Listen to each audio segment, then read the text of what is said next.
in particular, a bill that we've worked on for a long time, and if I'm successful in become governor, it's something we'll see happen, which is to no longer have elections of judges, the circuit court judges in Maryland, because to this minute, there's never been a minority judge, African American, Asian American, Latino, ever elected in a contested race anywhere in Western Maryland, anywhere in Southern Maryland, anywhere on the Eastern Shore. And there's many, many examples of minorities losing in those particular cases. So thank you for that. I announced I was running for governor 2 nights ago. I did it in Baltimore City. I love the Inner Harbor. It's beautiful and wonderful. But we decided to have our announcement in the neighborhoods because our view is the neighborhoods is who needs a new governor. And so the number of issues we were talking about, jobs in Baltimore, jobs around the state, the minority achievement gap, we have the number 2 minority achievement gap in the country here in Maryland.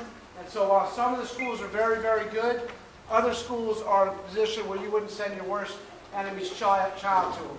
And so we want to work on that. And another issue we talked about, I don't want to talk too long, but another issue that I'm very interested in working with members of the community on is the idea of reentry. So people don't talk about it. It's an incredibly important issue.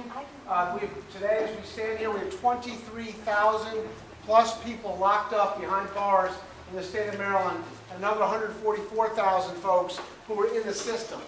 And most everybody's coming out, and most everybody needs to come back into the community. So we came up with a 10-point plan to look at this issue because in Maryland, we have almost a 50% recidivism rate. That means within 3 years, they're going to go back into jail if we don't help folks have a support system, place to live, and a job to go to. Other states have taken this on. Oregon, Michigan, for example, and their recidivism rates are down in the 20s. Matter of fact, Michigan has closed 20 correctional facilities since they started looking into this issue. We spend $1.3 billion warehousing people in jail and in the criminal system here in Maryland, and we can do a lot better than that. And we can have people go from prison to being tax-paying citizens. So I just want to thank you for your consideration.